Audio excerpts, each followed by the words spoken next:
live from the offices of Orange County Soccer Club. We're here for another podcast. This is our award show as voted by you, the fans, and we're ready to do this. By the way, aren't these some beautiful pieces of silverware sitting right behind us? We'll talk about this a little bit as we go through this as well. This is the Orange and Black SoccerCast.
This is the Orange and Black SoccerCast, the first and only podcast dedicated to Orange County Soccer Club, its fans, and supporters. Follow us on Twitter at OCSC_SoccerCast or on Facebook at Orange and Black SoccerCast.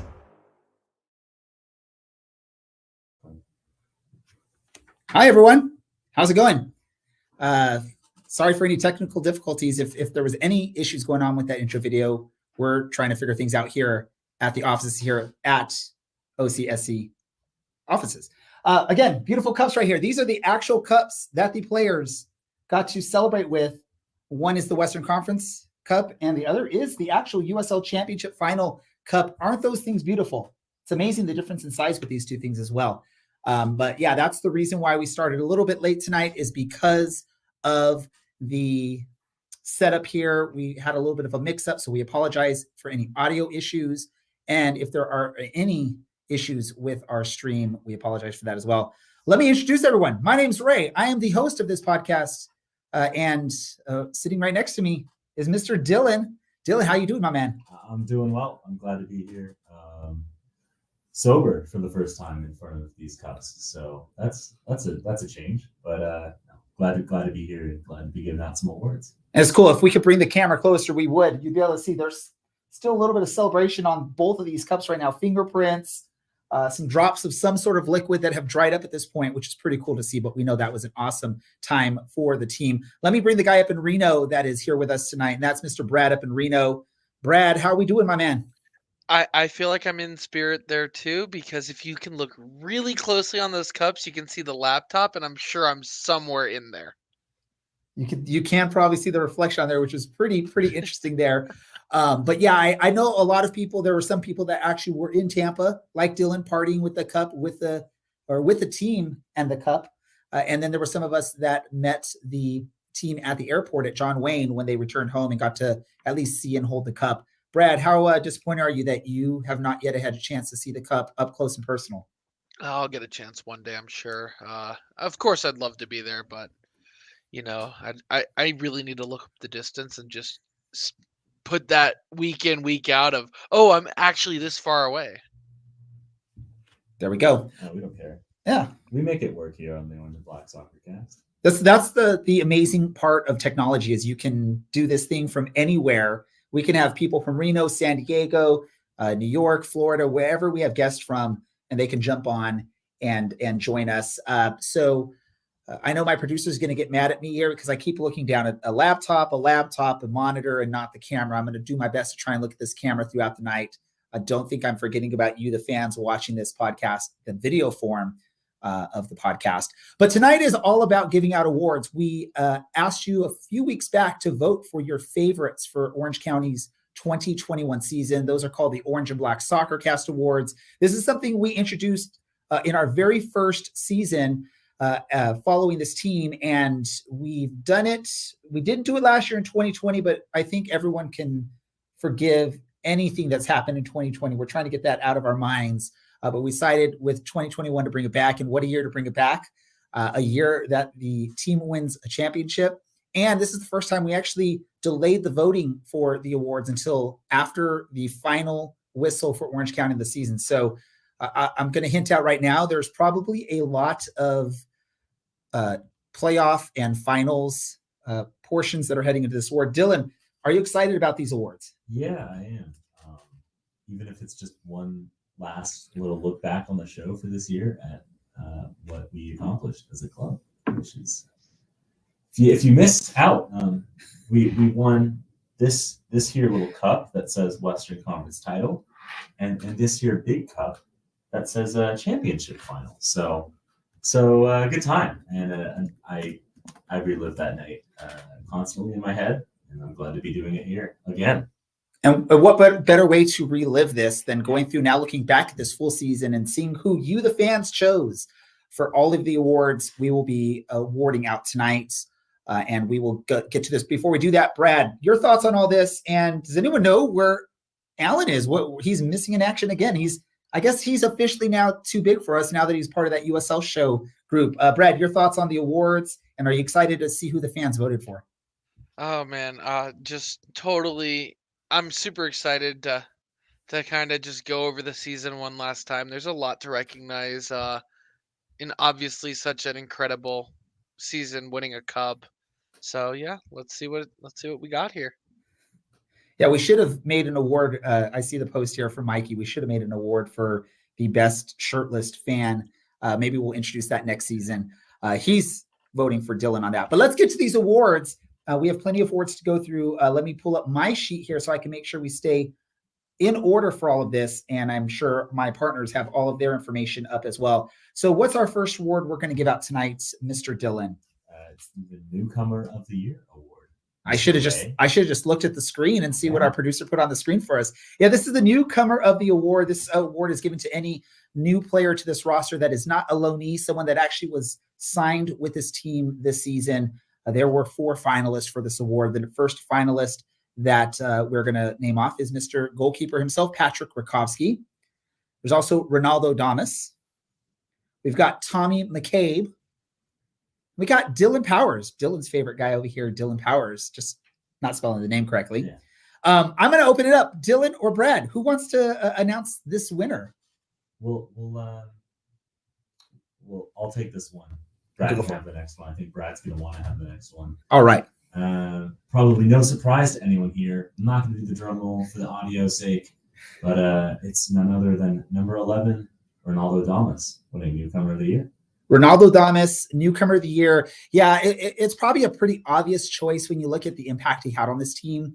There were probably some other players at the beginning of the year we were looking at as probably being those key players that came to this team. But when you look through the whole of the season and the impact Ronaldo had in a position that maybe there was a point where we were worried about what we were going to get out of the attacking role there.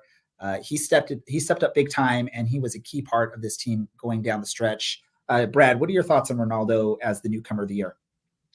I mean, can you really go against it? He led the team in goals. He led the team in probably kilometers run because this is a European sport. He led the team in a lot of different ways, and you can't go wrong with Ronaldo, and you can't go wrong with many of those names on that list there. Perfect. So we'll go ahead and move on to the next award to announce on here. And I'm going to let Brad take this all by himself. This is for Loanee of the Year. This is going to a player that was loaned to Orange County at any point during the season. So anyone that even was just if they played just a minute as a loanee for Orange County, they qualified for this award. Brad, take it away. All right. So we have first Avion Flanagan. We have Eric Calvillo, Adam John, and Ben Mines. And I'm pretty sure everyone by now knows, just based on the 4 names we have here, that the winner is Eric Calvillo. Eric Calvillo came from San Jose Earthquakes, and really, I cannot mention how much he's surprised me as a player, and just his growth in finding a great spot fitting in with Orange County this year. I thought he played a fantastic season, especially the second half, and hopefully he can find some success back in San Jose or wherever he ends up next, because he's going to end up somewhere. Perfect. Dylan, your thoughts on Eric winning that award for Loney? Well, no disrespect to Adam John's 30-something minutes on the pitch this year for Orange County, but I think it kind of had to be Calvillo, especially his role under Chaplow the second half of the season. Really, had to solidify it. And that's no disrespect to Ben Mines, who did really well. That's no disrespect to Avian Flanagan, who at multiple points this season I wish was still with us.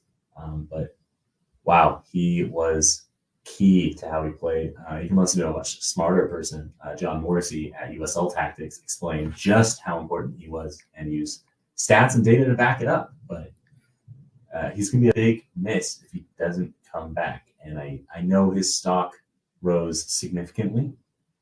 So he might be looking for some greener pastures at Orange County. But I think this is one of those players that I if I can recall correctly, he was not kept. He wasn't kept by San Jose, correct? So he's now got these options. Who knows with the re-entry draft how that all works? If that comes into play, it'd be awesome if Orange County could bring him back. I think that would be a quality get if they can bring Eric Calvillo back. Who knows what happens with that? He got called up to the national team because of his year. And we talked about it after that final, how he was that under the radar MVP for that match. I know Ronaldo Donis and Rakowski got a lot of credit in that final, but Eric Calvillo kept it all going right in the midfield there. Let's move ahead. Let's move on to the next award that we have here. And this next award is for the Young Player of the Year. Basically, the requirements for that are simple. A player had to be 23 at the start of the season to be considered for Young Player of the Year. We did have 4 finalists that got the most votes out of all the possible options. And let's go through those. The first nominee was Francis Jacobs, also Ben Mines, Ronaldo Damas, and Kobe Henry, who just got his first call up to the senior U.S. team, which is pretty cool. Shows you there's some really good youth that participated on this team. One of these was Ben Mines, who was in fact a loanee. So, but the other 3 were actually contracted with Orange County, which is awesome to see. The winner of this award, I think we're going to say this a couple of times. It's probably obvious who the winner of this award is when you look at those nominees. No disrespect to Ben Mines, Francis Jacobs, or Kobe Henry, but the winner was in fact Ronaldo Damas. I know, Brad, I'm going to jump to you on this because I know you were a little worried when we opened up the voting for this that it was going to be a runaway show for Ronaldo. And so far with these first 3 awards, 2 of them going to Ronaldo, are you a little worried still about that? Not really, especially when it comes to the 2 categories we've had so far. I think personally I voted for Rakowski as a newcomer of the year, but that's mostly because I'm one of those people that likes to vote for someone once and then vote for another person. I'm kind of like a spread the wealth, everyone gets a medal type person. But also that, and I thought Patrick Rakowski was a really, really, really good addition to the team. So, yeah, who else can you give it to here? It's Damas. Damas is the Young Player of the Year. And if I can recall correctly, we've had past winners of this would be like an Aaron Cervantes, I believe, won this a couple seasons back. So you look at this type of award that we give out. I know this is just a little podcast thing, but sometimes the fans can pick the players that are going to move on to bigger and better things. The good thing is, per club releases here just a couple weeks ago, is Ronaldo's going to be back for another season, which is awesome to see. Another opportunity for him to showcase his skills and grow and develop. And we all know he's going to end up going to bigger and brighter things eventually, but we get another year of that, which is awesome to see. And with the year he put in, will be amazing to see where this Young Player of the Year moves on to next. But still another season with Orange County, which is awesome to see. Let's go ahead. We're just going to go in a rotating order here. I'm going to pass it to Brad for our next award. That next award is going to be Best Defender / Goalie. Go for it, Brad.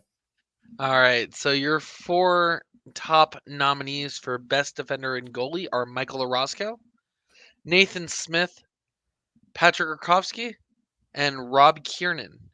And who else can you give it to out of these 4? You have to give it to Mr. Patrick Rakowski, voted by the fans as the best defender / goalie for the 2021 Orange County SC team. And honestly, I can't go any different here. Definitely especially in the playoffs, made some huge saves. Rakowski is a wall and a great guy. So Yeah, no, definitely. It's one of those awards. I'd love to be able to split up and have a goalie of the year award and a defender of the year award because it's difficult. There's really good names in that bunch. You look at Michael Orozco, you look at Nathan Smith, you look at Rob Kiernan. Those are 3 quality defenders. But because usually you only have one key goalkeeper in the season, it's difficult to just sort of give that award to just goalies. Even though this season there would have been a little bit of a competition, slight, with Abraham Romero getting some time. But yeah, when you look at the defense as a whole, when they really settled into that great stretch down the end of the season in the playoffs, one of the key things you saw in there was Rakowski was the man being called to start each and every one of those matches. And that's very important when you look at that. Dylan, thoughts on Rakowski as the best defender / goalie? This one definitely has a little bit of playoff bias to it, but I can't say that it's not deserved because there were some key penalty saves. 17 minutes into a final and the opposition's got a penalty and your keeper is standing there smiling because he knows he's got it. Is some sort of confidence, and I can't fault him. And that is no disrespect to club captain Michael Orozco because he had an absolute stunner of the year as well. Perfect. I think we are ready to move on then to our next award to go through, and that is Best Midfielder. I'm going to hand this off to Dylan to give us the nominees and the winner for this award. All right. Well, the 4 nominees are Dylan Powers, Tommy McCabe, Nico Kuningas, and finally Eric Calvillo. So quite a bit of competition for this one. I think you could maybe argue that all of them deserve this one. Maybe there's one that gets a little bit more criticism than the others, but hey, he was still a really good one. Still a really good player for us. So without further ado, it is my namesake, Dylan Powers. No. You sure? I'm sure. I mean, I'm sure the math on that adds up. He's 9 years older than me or something like that. Well, you're not giving it. Wasn't Dylan Powers that won the award.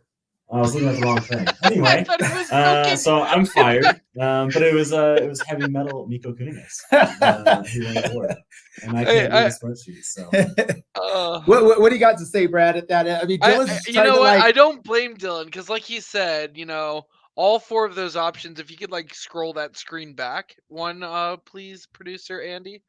All 4 of those options you see on your screen now are 4 extremely talented players who totally added something to the team this year.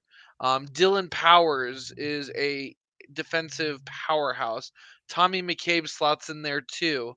And both Miko and Eric have had some amazing free kicks, have had some amazing assists, have had some amazing goals. You can't really just say one of those guys is the best, but for voting purposes, it is Miko. Well, yeah. Very great Steve Harvey moment here. Dylan out. I agree completely. I think you were just trying to manipulate that award to your namesake. I think you really want. I'll be honest. I'll cover up here for Dylan. Here is he was looking at our spreadsheet and there was a highlight around Dylan Powers' name. What's your highlight? I did it. I purposely tried to make Dylan look bad on there by highlighting Dylan Powers' name. There, I took the highlight off for you. I can scapegoat for you. We can make this a Samora out moment. We can be right on. You do it. You try to do that every single episode. So I mean, what's new? Yeah. I'm waiting for our producer to put the Samora out banner now. At this point, there it goes. There's that right there. So, I try and protect Dylan and let everyone know that it wasn't entirely his fault, and then he throws me under the bus. Just like someone had to do it, man. Just like when you photoshopped Alan under the bus with Aiden Quinn driving a couple seasons back. That was all Dylan also. He loves to throw people under the bus, apparently. But let's move ahead. Let's move ahead to this and get another award to talk about here. And this is going to be Best Forward / Wing. For this award, there was actually only 3 that received a majority of the votes. And those 3 nominees were Thomas Enevolson, Brian Olowski, and Ronaldo Damas. So this is one of those awards that, again, you have 3 quality names here, 3 players that had a pretty big season.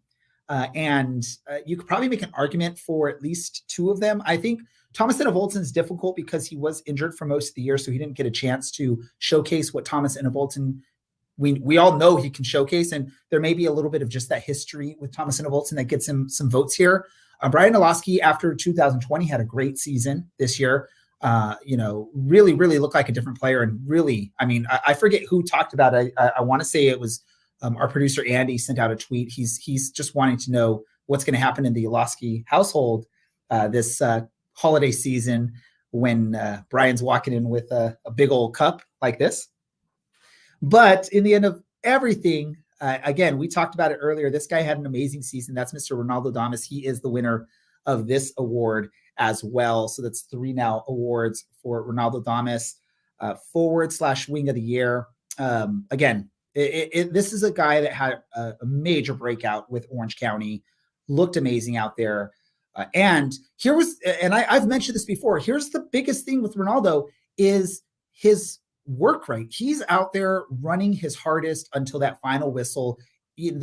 I'd love to see the stats on the mileage, his miles ran per match, because I guarantee it tops pretty much anyone else in the league. The way that Ronaldo was all over the pitch and hustling every single play would be amazing. So maybe we'll have to see if we can get some ideas on those numbers of where Ronaldo was for how many miles he ran for the entire season. Do you have an estimate on that, Dylan? I'm going to say he probably ran around 11 kilometers a game over. Oh, you're going to kilometers. Well, that is how it is tracked. Okay. Yes. Kilometers. We'll go kilometers, not miles. Kilometers. So if you multiply that by 30, did he play 30 games? That sounds about right. So probably, I can't do that math. You do the math. Yeah, I can't do the math either. That's what I use. Math for a living. I use Excel spreadsheets for my math, though. So that's what that does. Brad, your thoughts on Ronaldo winning this award as best forward/wing? I mean, who else is it going to be? Just like a lot of the other awards he's won. Ronaldo is just that good of a player for the team and really was asked to do a lot and delivered on a lot this season. Perfect. Now for these next awards that we're going to be giving out, we don't really have pictures or videos, I don't believe, to show unless our producer tells me otherwise, if we have videos in the background, but I don't think we do. So we're just going to call out these awards or the players and the match that these awards took place. We'll shoot out the link to the winner of these next few awards so you all can see which one won. But this first one's going to be for Assist of the Year. There were four top vote getters for this award. One of them was Miko Kaningas with an assist he scored on July 31st. Eric Calvillo's assist in the final was one of the finalists. Eric Calvillo also got another assist in a match on September 3rd. And the last one was Brent Richards, also on that September 3rd match. So that was probably a good match for some assists there. Again, we mentioned this. We included the playoffs in the final, and we sort of let you know there's going to be a little bit of love for the playoffs in the final. So it's probably no surprise that the winner for Assist of the Year this year is the Eric Calvillo assist in the final against Tampa Bay on November 28th. I want to say that's the assist that set up Ronaldo for his second goal of the match, the one that he sort of volleyed to himself and then got to the back of the net. Pretty good assist there. Dylan, do you think that this is probably more of a, the most recent stuff we saw? So that's and because it was championship associated with it, that's why this one wins for Assist of the Year? Or do you truly think that was the Assist of the Year? Without being able to see these assists to remember which ones we're talking about. This was not the one that I had picked as our Assist of the Year, but recency bias does help here. And being that clutch in a cup final, I respect it, because we're giving Rakowski a lot of plaudits. We're giving even Calvillo, we're giving him a lot of plaudits for what he managed in this game, and of course Thomas gets a lot of plaudits for what he did throughout the playoffs. But I'm not gonna take anything away from him. He was a standout player. If it wasn't gonna be this one, there were like 3 or 4 other options that we could have picked for Calvillo. He absolutely deserves it. Yeah. Now, Brad, since you have these ties to Eric with his time that he spent with Reno and all that stuff, Are you excited for Eric winning assist of the year? Yes, I agree. Eric should have won assist of the year. I disagree with the one chosen. I won't be as nice about it as Dylan was. I said it back the week after the what was that September 3rd match 9-3. I said that is my assist of the year. It's the one where he grabs the ball from behind him with the foot, drives the length of the field with, or half the field with it, and finds, I think it was Damas on the back post to score a goal. And it just was one of the best assists I've seen. And really, he worked so hard for that goal. So yeah, that was my vote. I mean, again, recency bias. I can't really go against it, because it was a good assist still, but that it's not my winner. So I still have man. It's tough. Brad hasn't learned. He's calling out the fans for the choice they made. He's calling out I the don't fans like for making a recency bad choice. bias. We're gonna have a Plonsky out. We're gonna have everyone out on this podcast. Yeah, this is gonna be everyone out on this podcast. Is why Alan did not come. He's now escaping by. Well, no, he's already out. There we go. Yeah, he's already moved on to bigger and better things. He's got a better job now. The cool thing is we actually got a video from Eric to share his thoughts on being nominated and winning some awards from this. Let's go ahead and play that clip. Hello, OC fans. Just wanted to say thank you guys. Thank you for voting me for Lone Player of the Year and Assist of the Year. I really appreciate the nomination and the award. I'm very grateful for it, and also grateful for being, part of this history and being part of the club for this year's championship, and also, just had a great time with you guys. I appreciate everything you've done for the club, for myself, and for the team. All the support you guys give us. Without you guys, we wouldn't have gone that far. And so, thank you guys again, and hope to see you guys soon. You got to love that ending comment there, right? The hope to see you guys soon. Hopefully it's wearing the orange, the black, the white, and the blue, one of those jerseys with Orange County. Hopefully it's not like a Andre Rawls type situation where he sees us again representing another team. But again, that's something for a little bit down the road. That's just a big hope there. Next up, the cool thing with this next award is I think we know who's going to win the award. We just don't know which one is the winner, and that is for Save of the Year. I'm going to pass this on to Brad. Brad, can you try and explain each of these saves based on just the date? All right. So our first save of the year is Patrick Ruskowski all the way back against Phoenix on August 14th. This is one of the two he was nominated for Save of the Year. And it's the one where he tips the ball over the goal frame outstretched, and it's absolutely insane. The second one was Patrick Ruskowski making that penalty save in the final. Pretty straightforward, great save. The third one is Ray's bias, also from the final. If I remember correctly, it was the one where late in the game he saves the ball off the line. And then the final Patrick Ruskowski goal that you guys had to vote for was against Phoenix as well. Also late in the match where he jumps across the goal and tips the ball over on October 13th, late on in the season. And after careful consideration, you guys voted another recency bias, but this one I don't disagree with. The penalty save in the finals. And I don't disagree for many reasons, mostly because it's the most important save you can make of the year. So big save, really nicely done, and just saving the game. Yeah, as much as that save against Phoenix is an amazing save. I mean, just acrobatically, physically, and whatnot. Mentally, everything. Just all around a great save. But when you look at the moment for that PK save, although I still think the other save that was voted for that final match was the better of the two because it was in live play. But the situation with that PK in the final, that if you let that ball hit the back of the net, you're now down 1-0 against the Tampa Bay team. That game is completely different. That match is a completely different match if Tampa Bay scores there. So that save came up big for Orange County for their championship. Yeah, I can say most of these saves on here, I'm good with any of them winning. So props to Patrick Rakowski. I mean, that's just, well, what else can you say? I mean, that was just darn amazing to see Patrick Rakowski get that. Dylan, your thoughts? That save won us a cup. Tampa scores there, and they shut down. They don't have to do anything. They're really good at defending, and we struggle to get into that one. Instead, Rakowski stands there smiling, goes the right way, makes the save, and really flips the game completely there. And I love the analysis that we had. I forget who it was afterwards, talking about how Patrick was actually behind the line before the kick goes to give him that extra step. Because, the rule in soccer / football for those outside of the U.S. is you have to have your foot on the line. A part of your foot has to be on the line.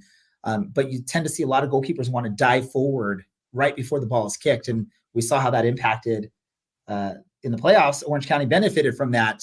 Was it San Antonio's goalkeeper, or was it? No, it was Blanchett of Oakland. Oakland's goalkeeper jumping early. So really smart of Patrick to start behind the line so he can jump early and not be penalized because he's still at or behind the line. I mean, that's pretty cool. Yeah, and going the right way. Obviously. I mean, that's the big part. Here. Yes.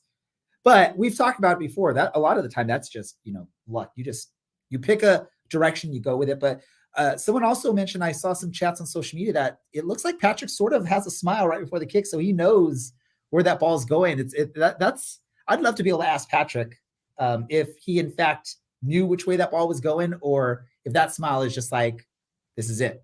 I got to do this, and it works out. So awesome. Well, we can ask him next year. He's back. He is back, and the cool thing is, this is another player that was willing to send in a video after we let him know of the awards he won. So let's hear what Patrick Rakowski had to say. Hey, Orange and Black SoccerCast. Thank you for voting for me for defender / goalkeeper of the year, and also save of the year. It's a real honor, and I'm really happy for all of your votes. Also, thank you so much for all your support throughout the season. I know it wasn't always an easy season. We had up and downs, but at the end we got the cup, and that's the most important. And the whole team really appreciate all your support. Also, I really like your podcast. I had the honor already be there one time, and I hope I'm going to be able to be there again. So, I hope you'll have all a good Christmas, Happy New Year, and I hope I see you next year. And yes, by the way, Patrick, you are more than welcome to jump on our podcast whenever you're available. We want to have you back on whenever you want to join us. So just let us know, and we'll get you onto the podcast. But pretty awesome it's awesome to hear that the players actually appreciate that the fans chose these awards and picked them. Sometimes maybe in bigger leagues, the players are like, that's just, a measly little group of fans saying, hey, you're great. But these players actually seem to be excited about winning these awards, or at least appreciative of the fans recognizing them. Right, Dylan? Yeah, I mean, we're small enough of a club to still have this really nice sense of community and family if you get to know the players well enough. And I think it makes all the difference. And if you're staring down two contracts that might look the same on the money side of things, if you get to live 20 minutes from the beach and have a rabid group of maniacs talk about you week in, week out on Tuesday nights at 8:30, maybe that makes a difference. And I know it's not us and what we're doing here on the show, but it's really the 95 minutes every Saturday, every Wednesday, every Saturday going crazy for you. And I mean, wow, he deserved it. Perfect. Let's move on to the next award. I'm going to hand this off. I believe this is now Dylan's turn to announce this next winner. This is going to be for goal of the year. Go for it, Dylan. Great. Hopefully I can read the right one this time. We've got Eric Calvillo's, I believe, stunner free kick against San Diego on October 20th. We've got Nico putting his goal in the final. We've got Brian Olowski doing his best Ryan Giggs impression and roofing one against Sacramento Republic. We've got Thomas Enevoltson sometime in October. Don't remember that one. Probably the last match against Los Dos. Yep. Yeah, look at that. I'm good at numbers. And then where else do we have? Oh, yeah, that one guy that scored a lot of goals, Ronaldo Damas, 11-28. Does that sound familiar? That's, of course, the final. And the winner is Miko Kuningas in the final from 30-odd yards or something like that. That was inch perfect. No one's going to save that ever. Rosalind did his best, almost got to it. Just the perfect curl from that left foot. Chef's Beautiful, kiss. beautiful. And we talked about it. There was thoughts in my mind that Eric Calvillo would take that kick. They were both standing over that kick, and we had seen Eric do that same or score on that same type of situation earlier in the season. But we also heard the struggles that Miko was having the day before in training to hit that shot. But man, that's guts, and the outcome of it was spectacular, beautiful. Dylan was there at the stadium. Is that when you took your shirt off? Is it that moment, or that was later in the match? No, that was every single goal we scored, and at the very end. But that came out of nothing. There was a light pole kind of in our way, so saw Miko swing his leg at it, and then kind of tried to get around the pole to see, and then to see it bulge in the back of the net right before the half. I'm getting goosebumps just thinking about that. That was, I want to say that was our best goal of the year from a difficulty standpoint. And that is no disrespect, because Calvillo's was an absolute banger. Ronaldo had a last-minute one against Vegas. Voltson's to get us a home playoff game. There could be a good argument made that literally all of these. The end of Voltson may not have been the most difficult goal, but again, this is not the most difficult goal of the year. This is just goal of the year. And that end of Voltson goal to get Orange County home field in the first round, which ended up being home field throughout the Western Conference playoffs, was a very important goal. Brad, what are your thoughts? Do you agree with this goal of the year? I don't disagree with this. It's total class goal. My runner-up personally would be Brian Olowski, because if I remember correctly, that's his first goal. The one on June 5th was his first goal in orange and black colors. And it was also just very, very nicely scored too. I know he scored twice against Sacramento and once against Vegas this year. This sounds right, but too much recency bias and too much recent drinking with these here cups to remember. The beautiful cups. Beautiful, beautiful cups. Did you guys forget? We won the cups this year. Yes, and there was actually another cup that we were wondering, should we put up here? It was the Academy Cup, the girls' Academy team won earlier in the year. You know what? In 2-3 years' time, we'll be doing this for. We're gonna need a big trophy. We're gonna need a big trophy of cups, but we're gonna have a nice trophy cabinet when we're doing the Super League and when the OC women's team wins. Hopefully, that's coming. So I don't have any more insider knowledge than anyone else, but hopefully that comes soon. Let's move on, and I'm gonna skip my turn just because I'm trying to set things up so that I can explain one of our awards once we get to it. So I'm gonna skip and go to Brad. Brad gets to do Celebration of the Year on here, and let's see if Brad can remember what these celebrations look like, and maybe he can even just show them there on camera what the celebrations look like. Let's see. So the first one was Brent Richards against, I believe it was Sacramento. Scores a goal and does like the little crab walk dance across literally 20 yards, I think it was, something insane. The second one is Patrick Rakowski after saving during Oakland Roots the playoff game. He does the same thing, but instead of having his hands up, having his hands down. The third one is literally Ronaldo Damas just doing the Cristiano Ronaldo dance after every time he scores. I don't need to explain that one. Then you got Michael Orozco finger guns. And finally, we want to see that one, Brad. We want to see you do that one, though, Brad. I'm not. I don't have enough room. You guys have a lot more room to experiment with that. So let's see. These big cups are in the way. Well then, people will just have to go look it up. The final one nominated was after Dylan Powers scores a goal. Thank you, producer Andy, for bringing up Michael Orozco's finger guns. The final opportunity that we have to discuss is after Dylan Powers scores a goal. I don't remember against whom it was. Late on in the game, jumping the fence and going to hang out with everyone in Blaine, jumping up on the field next to them. And your DJ winner, Cooper to step up in big times. What about that? thank you for that. Your winner of the selection was the celebration with the CLC after a late goal. I think that was also against Oakland. Who was that against, Dylan? Can you confirm? Right, yeah, that was Oakland. And it was actually Miko Kuningas' goal. I know they cut to Dylan Powers. Oh, but yeah, hey, Dylan camera Powers. operators- Dylan Powers was he not the one who centered it then? And I guess it came off Miko. I don't remember that goal specifically. Bring up the Polanski out. Yeah, Polanski out, everyone. Yeah, that's Miko's goal. Don't take that away from Heavy Metal Miko. But the whole team as a whole, I forget who was it that initiated it, but once it was initiated, they all swarmed. That was Miko. That was Miko. Just yeeting himself on over the ad boards. And everyone else was like, all right, we'll go for this. And the best scene of that was Blaine jumping over the rails and partying, and staff pro people not even caring or paying attention. Or I think because Blaine had the jersey on, so maybe they didn't even realize that he's not a player. He looks like a player, apparently. Yeah. Looks like a soccer player.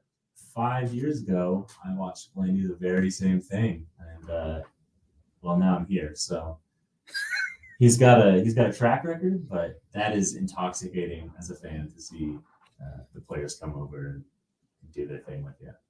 There we go. Speaking of fans, we have the nominees for Fan of the Year. I'm going to let Dylan handle this, but really quick, just so you know, this was our only write-in vote category. So I tried to match up names if names were spelled a little differently or mismatched. By the way, there was some voting irregularities on this category. I noticed a lot of you trying to put in some really interesting, funny, fake names on there. So props to you for trying, even though I don't think any of them were really that original. Hey, it's all good putting those on there, but none of those get a chance to win. We do have our 5 that got the most votes, and we'll figure out who the winner was on that. We're going to just read off first names just for, security purposes. We don't want to give away people's information too much, without them saying, yeah, go ahead and do that. Again, this was a write-in vote. So Dylan's going to call out the 5 finalists for Fan of the Year and the winner. So just the names, right? Not their socials and their addresses, their dates of birth? Just first names, but you can do all the rest. Socials, date of birth, address. Yeah, go for credit card information. Go for credit score. Go for it. All right. Well, because we can get all that information, easily. Yeah. Apparently, Dylan's got the access. How do you think we fund the show? Just kidding. There's five of you who led this one. That's going to be Charlotte, Blaine, Andy, who I think is doing double duty over there as the producer. So we might have to throw those out. Russell and Larry. And if you don't know if these are you, then it's probably not. You will know if that's your name, your first name, and you're on there. That's you. Yeah. Well, I can promise that we can strike off Andy because he quote unquote works for us. So that does leave the winner to be the man who jumped over the boards himself, Mr. Blaine. The leader of the CLC, Mr. Blaine, well deserved there. And hey, there's no rules onto who can get nominated. I mean, if people wanted to nominate Dylan for Fan of the Year, that could happen, even though he's a part of the show. We have integrity here. You saw Andy's name on there. He helps us out producing in the background. We didn't just automatically bump him up to winner because he works on the show. No, we went with the votes. We counted the votes. We are very He was honest. Producer of the Year, but I think Blaine I produced too, so you just easily give it to him and not me at all. I do stuff too. Yeah.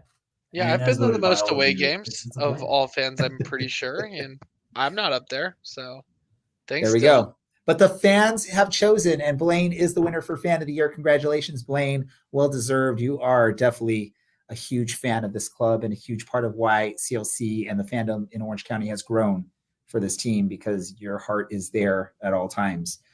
All right. I mentioned earlier, let's move on. Let's go to our guest of the year. And I mentioned earlier, again, voting irregularities. And this was one of those categories where we had some voting irregularities. Apparently, there's someone or maybe a group of people who really, really love Harry in San Antonio. And so we noticed there was quite a few Harry votes. I asked Harry if he was purposely trying to stuff the ballot. And he said, well, he didn't say no, but he did say we could throw the votes out and we could just count whoever was in second place. So we did offer him a chance to come on the show, but apparently he has to work early tomorrow, so he can't come and defend these allegations. But we're just messing with you, Harry. We know that this was just someone throwing your name out there. Maybe they were just randomly picking you. Maybe Dylan set up a bot to just keep voting for you. No, not Dylan. Maybe someone in San Antonio just really, really wanted you to win. But there you go. Harry did officially get the most votes, but we tossed him out because of the irregularities. Here are the nominees for Guest of the Year. Again, this is non-player, non-front office, non-club related. These are just other podcasters or media people. The nominees are John Morrissey, Mr. USL Tactics. Harry Austin, we did put you on here as one of the finalists because you did get a lot of votes. We also have Edson Ochoa from the Down in the Valley podcast. Mr. Mike Watts, broadcaster, play-by-play for USL Soccer. And Mr. Noise himself, Cameron Millage, in those amazing reflective aviator glasses there on that image. Shades on. Yes. And the winner for Guest of the Year, this is the first time it won't be Alicia. She's not even a finalist, but the winner for this is Mr. USL Tactics himself, John Morrissey. Congratulations, John, on winning that. We'll definitely hear your thoughts on being voted Guest of the Year next time we have you on here. We'll for sure get him back on our podcast because we definitely want him, his knowledge, because he's definitely smarter than all of us combined. You put Brad, Dylan, even Alan, who's now a big time podcaster for the USL. You put us all together, we can't compete with John. So no, and his work ethic either. Maybe adding Andy to the four of us, but the four of us, no chance. I'm just going to take a moment to do two things. One, I'm going to plug John Morrissey's off-season acquisition stuff and like literally all the work he's put in this year. Like, give him a follow on Twitter if you don't already follow USL Tactics. And two, to go further into the irregularities, I believe Harry Austin had like 300% of the votes for every other category in just this one category alone. So it wasn't like, oh, we kind of had to snuff it out. Like, it was pretty easy to see when someone has like 1,000 votes and every other category had like 300. Yeah. I mean, he just pulled a little FC Cincinnati there, and that's a little deep cut from 2018 for you guys. Just to remind you, I've been around for a while. So here's the cool thing, right? John Morrissey is now part of that USL show as well with Alan. So now we're going to have to see who's going to join our show more often. Is it going to be John or is it going to be Alan? And maybe we'll give whoever comes on more often, they get credits in our credit roll at the end of each episode as an actual host. You like that, Brad? I quite enjoy it. All right, perfect. We've got 2 more awards to go through. Just 2 more awards. We're almost done with this. The next one we're going to do is Player of the Year. And Brad, you get to handle this one. Player of the Year, Brad, take it away. Yeah, this is another very talented contested category. We have Patrick Rakowski, Ronaldo Damas, Eric Calvillo, and Miko Kaningas. And, there can be some debate about this, but at the end, Ronaldo Damas is your winner for Player of the Year. And I don't think the debate is super warranted. He is, quite honestly, the Player of the Year for Orange County. But I could understand if you wanted to go one or two other directions with this. Yeah, you look at these players, when you look at this category and then also our final category, they're all deserving. They're all players for this one Player of the Year. Each of those players played a huge part in the season for Orange County in their contributions and as on the field, off the pitch, interacting with fans, creating that excitement.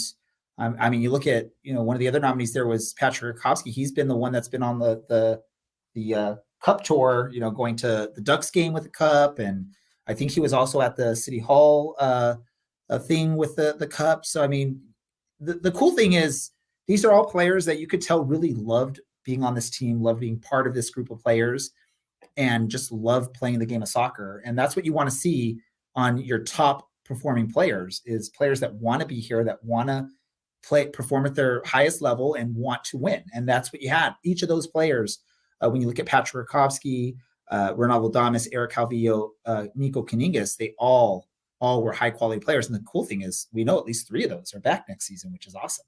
Yeah. Dylan? 19 goal contributions. That's 16 goals, 3 assists in 30 appearances. Spent a little time with the national team in the middle of the year just to try and throw him off. And no, he didn't care. He came back and kept scoring goals. I believe 1 every 135 minutes, something like that. Something crazy. He tried to send in a video.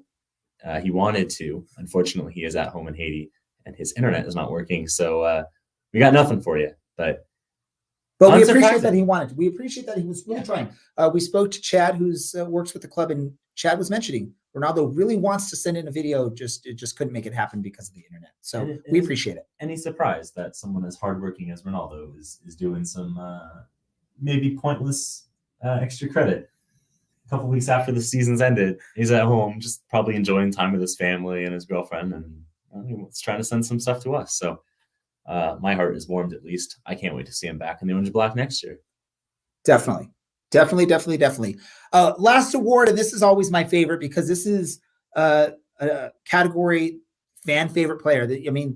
We've had players win that maybe don't have the biggest contribution on the pitch, but it's just the players that the fans love. I believe Kevin Alston is a former winner of this award, I believe, or maybe Darwin Jones. I can't remember. I have to go back on the books and look, but it's not always the top, stats player or the one that shines above everyone else. But we have a great group of players on this one. I'm going to hand it off to Mr. Bradley to announce this final award. 2 in a row. Lucky me. it was supposed to be Dylan, huh? It was supposed to be Dylan, but we'll let Brad take it. Brad, take it. All right. Well, sorry, Dylan. I guess some more out. Get done right now. Okay. Your 4 options for fan favorite player of the year, as I already messed it up: Miko Kaningas, Michael Orozco, Patrick Rakowski, and Ronaldo Damas. And your winner for the fan favorite player of the year is Miko Kaningas. Yeah, is there any surprise there, Brad, that Miko is the winner for fan favorite player? Not from my interactions with the fans and Miko. Miko is just a truly loved character. For me, I personally voted for Rakowski, but both guys are just excellent individuals. I loved during the season just sitting down and talking to them. Got to learn a lot about the game from talking to Miko Kaningas, and definitely a deserving character to win fan favorite player of the year. And who doesn't like some heavy metal rock? Well, also, Miko loved Social Distortion, which I think a lot of local Orange County people just fell in love right then and there, that you have someone from Finland that is a huge Social D fan coming out here playing for Orange County. Again, we reached out to some players. Miko wanted to try and send us in a video, but apparently by the time we reached out to him, it was already really late because he's actually in Finland. So he did send in a comment at least.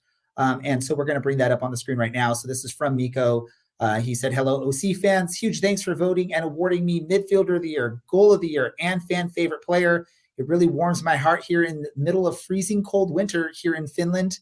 It was an honor to share this special season with y'all." And he did put that, y'all. He wrote y'all on his message. What a team. What fans. Much love and happy holidays to everyone. So congratulations to Miko. And again, love Miko for taking some time to send us a comment after finding out that you won not 1, not 2, but 3 awards in your first season here at Orange County. Amazing guy. Brad talked about it, learning so much about soccer from speaking with him. I learned about music speaking with Miko. We probably spent a good 20 minutes before a match just talking about music, talking about bands from Finland. And he even shared me a Spotify playlist of some music to download and listen to, which was pretty cool. Again, one of those things, this is what this team was. There was a lot of players like this that just loved the fans and loved interacting with the fans. And I know, we do this podcast thing, but really we're just fans, just like each and every one of you, that just gets a slight bit of access to the players and the team to do what we do here. But in the end, it's any fan gets an opportunity after games to speak to these players because they're really available to the fans, which is awesome. Dylan, your thoughts on Miko Kaningas as the fan favorite player? He's got my vote here. Long may heavy metal Miko continue. Just wow. The light goading of other players into picking up dumb cards, just the long range goals, the head banging. The video image, the screen video when he would be introduced into the games or score a goal or something. It's perfect. The head banging was awesome. That hair works perfect for it. Oh yeah, absolutely. This is well deserved, and I'm thrilled that he's back for next year because obviously a lot of fans are thrilled because that's their favorite player on this team. Yeah, it's time to get our number 25 Miko Kaningas jerseys with a little star on them because if you forgot, we won the cup. We did win the cup, huh? So here's what we're going to do. First off, let me say congratulations to all the nominees and the winners for each of these awards. And much love to all the fans that took time to vote for these awards. It's just a neat little experience we like to do. We like to hear what the fans think of these players at the end of the season. So we appreciate all that. We're looking forward to this next season, another great season with some of these players already announced coming back, and we're excited to hear what else is coming in the future. Before we wrap things up, just a couple bits of news to talk about, right? Orange County recently announced the addition to their coaching staff. I'll let Dylan discuss this. Man, I don't have his name in front of me. I can't believe you've done this to me. I've completely forgotten. He's the former Walsh Player of the Year. He's been an assistant with the Whitecaps quite recently. Let's let Brad try and save you. I think Earnshaw, I believe, is his name. If I pulled that out of the correct place, who knows? Someone else can correct me when I got it wrong for sure. Point being, he's very experienced. I believe he's got a UEFA Pro license, so quite a bit more qualified in that regard than our head coach himself. But I do believe this will mean that we will not see Paul Hardyman return. Curious to see what they can do, and thrilled from a personal standpoint with a team that is somewhat diverse, that we are going to have a coaching staff that is also somewhat diverse as well. Hopefully that helps to build a good relationship between the players and the front office and coaching staff, and hopefully results in some continued excellence on the pitch. I had to test you there. I had to make sure you're paying attention, Dylan. Is that right? I'm pretty certain that is correct. If I'm wrong, let me know, but I'm pretty certain you were correct on that. You said Brad, Robert Earnshaw, right? Earnshaw? I was right. There you go. Congrats, Dylan. You were right. Thank you. Yeah, so that'll be interesting to see. I believe it was it Mike Watts that was on social media saying it's a good pickup, that he was very well regarded when he was with Fresno, and it'll be good to have him with Richard Chappell. It's just good to see that you're going to have a Chap returning back as the head coach and bringing in some experience to be on the bench with him. Brad, do you have any thoughts on that, or can we move on to the other news that I'm going to let you be the key person for? I have nothing to add to Coach Earnshaw. All right, so let's go to Brad. Brad, the other big news was the announcement of the conference alignment for 2022, and I'll let you go, Brad. What did we find out, and what are your thoughts? I am giddy about this announcement. Two major takeaways. One, we are doubling down on interconference matchups, which is something that I kind of want to create a little spreadsheet and kind of do like a little follow along for everyone to test East versus West when schedules get released in January. But two, and more importantly, we're going back to two conferences, and we're going to do a home and away game against the other 12 teams in the Western Conference. There's 27 confirmed teams for next season. The Eastern Conference has 14. The Western has 13. I'm not going to read out every single team. You know all these teams by now. But we're going to play each one of those teams one home and a one away game. And then because there's one less team in the Western Conference, we'll have two extra, I believe, intra conference matchups. I wonder if it's going to be one home and one away, or if it's like against the same opponent or separate opponents. But either way, the conference alignment and kind of interconference plans have been announced, and I'm looking forward to seeing the full roster reveal in January. And the interesting thing with this next season is playoffs. Being the number one seed is going to be very important for teams now, because as a number one seed in each conference, you're going to get that first round bye, and then you're guaranteed to play whatever the lowest remaining seed is in that second round. So that could be a very easy path to get to the conference final for that number one seed. I think that is it gives teams something to play for, to really shoot for that top seed. And maybe this is something that maybe Phoenix was arguing for, because maybe if they're in that situation, they actually get to the final or the Western Conference final in 2021. Nothing against Phoenix and their fans, but that would be a team that would have benefited from this past season. So, right? They were the number 1 seed in the West. Yeah, and I suppose yes, it would have, but who cares? No, I'm just saying though. But that's we have the cup. That's all that Dylan's like, just shut up, point to the cup, and we're good. But now there's an actual important reason to shoot for number 1 seed in your conference, because you're going to get a huge advantage when you get to the playoffs. And for any team that's battling, if you can get that first round bye to rest and recover, and then know that you're playing the least of the remaining opponents, that's a big thing there. All right, Dylan, any last thoughts on that or any other soccer stuff you want to talk about before we wrap things up? No, it's been a wonderful year, and what a pleasure to share with all of you. It has been a Mostly pleasure. The back half of it, but yeah. We were all probably losing some hair turning gray mid-season, but it really turned around there the second half of the season.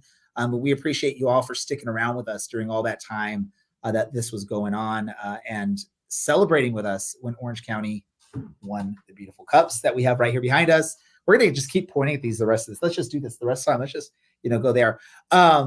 Last random thoughts of 2021, and I'll go to you first, Brad.